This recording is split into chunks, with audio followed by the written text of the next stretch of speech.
Economics as social science. This is what we'll be talking in this short video of today's. So, free school meals for children in infant school will be reducing the cost burden in the future for the NHS, that is National Health Services. This is the proponent that actually underlines the very basis of National Health Services. What does it say? Remember, National Health Services is the largest medical interventions or insurance or policies or procedures of around the world, which is run by United Kingdom. The only government facilities about health schemes, national health schemes as such. Now, what are we looking into it? It says if you have in during the growing up years, the foundational years, if nutrition has been adequate, probably this will lead to lesser medical complication in the later part of the years of that individual. So brainstorm this assumption, which might underline the economics argument. Do you think the statement is false? Probably no. Do you think the statement is false? Probably yes. If why? Probably it is not a false statement because during your upgrowing years as a child, if nutritious food has been given to you, your foundations to the health becomes much stronger. That actually is makes the economic sense per se as far as running of the national health scheme is concerned. Now, economics as a study, it is a social science. It is a subject which is concerning with the behavior of human beings, as in how to manage the scarcity in resources, and still have an optimum result. Theories are difficult to study because many things changes simultaneously. In fact, everything is dynamic. Everything changes as of this moment. Probably. In fact, it has been stated as change is the only constant. There's nothing called constant. To keep on evolving, to keep up changing is the way of life. So events cannot be tested in the labs. This is what we look into. The economics try to isolate singular event by calling all other events remaining equal. Ceteris paribus per se. For example, let me give you an example as far as the Hootie the dog. Now, what does this Hootie the dog says around it? Is a good dog when he goes on walk. Citrus paribus, absolutely, as in everything remains constant. But does it so? Probably not. This is Hootie on a good day with probably this is me probably the ugly gentleman is me or anybody who wants to go around in the hoodie is having a wonderful time. The sun keeps shining. There aren't any squirrels that is crossing his path.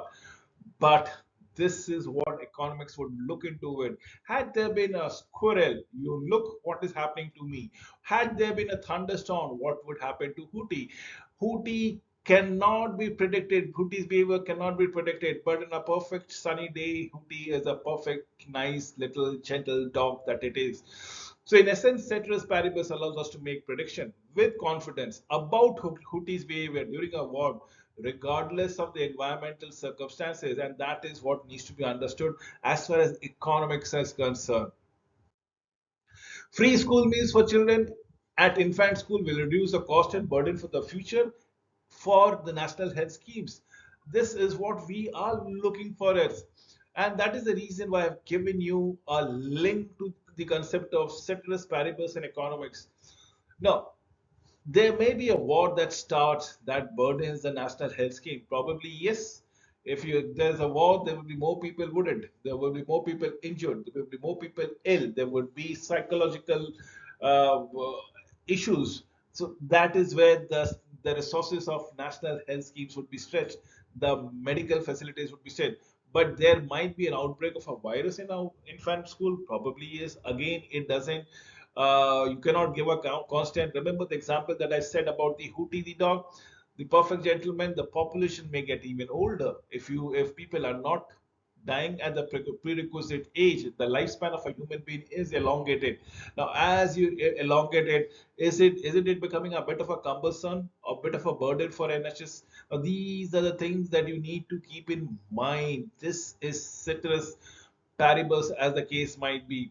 I would request to the audience to pause this button, probably copy this particular link and go for a much detailed understanding. But whatever I said makes sense to you. If it is, you may skip the link altogether.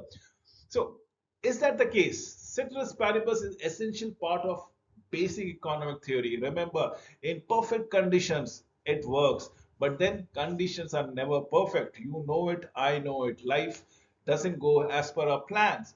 And if you are a hapless student of economics, refuse to believe in the existence of ceteris paribus theory, you will doubtlessly end up thinking too much about what else could have happened in a situation, what else could have happened at hand.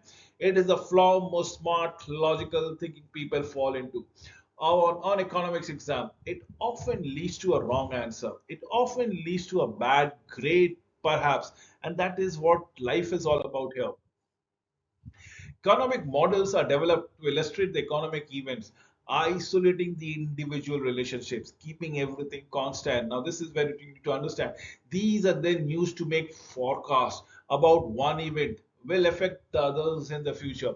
If prices of the chocolate rises, it increases, right? We will buy less chocolates and more crispies or crackers per se. If prices of chocolate rises, will farmer grow more cacao? Again, probably yes, definitely yes, because that means a more profit for the farmers. So, one event, two outcomes. Your consumption reduces, but the production improves. So, why do economists disagree? Differences of opinion about who should be included in economic statistics. This is what we need to understand about the chocolate scenario, but I've just said it to you. For the farmer, it is beneficial, but if the farmer increase the production, then probably again the prices cools off. So this is what economics is all about. It is all about scarcity and how you are managing the scenario thereby. Technically, culturally, and socially, changes affects behavior and its interpretation. View differs on what policies should be carried out to affect the economy in the desired fashion. That is what economics disagree. Absolutely. Allow me to give you a positive and a normative statement. Positive statement, statement of fact that can be proven using relevant data. Disagreement are settled by looking at the data. Mind you, data are at one point of time, but the next point of time the data changes. But people can only study the past data at a particular point of time. So Hong Kong was an independent country. Hong Kong right now is a part of China. What is happening around here? Normative statement, value judgment that involve opinion and can be proved right, probably wrong. Whatever you want to go around it. Disagreements are settled by votes. This is what we are talking about it. More aid should go to the developing economies, as the case might be. This is a normative statement. Probably yes, probably no. Now, how do you go around it? Should you look after your own backyard or should you look after the whole humanity or something that is happening in a different part of the globe? Right now, there is two wars going around, right? Probably we are having a fight in the Middle East. Probably we have a fight with the in the Eurasian regions of Russia and Ukraine, what is happening between Moscow and Kiev, what is happening with Hamas and Israel, and the case might be. So here is what positive and normative statements are all about it. Everything is true at one point of time. At certain point of time, you take the data in your support and probably solve your disagreement. At certain point of time, you just take a mere vote and probably come to a conclusion. With this, I come to an end of this video. Thank you. Please understand economics as a social science is dynamic in nature. Thank you very much for watching this till the end.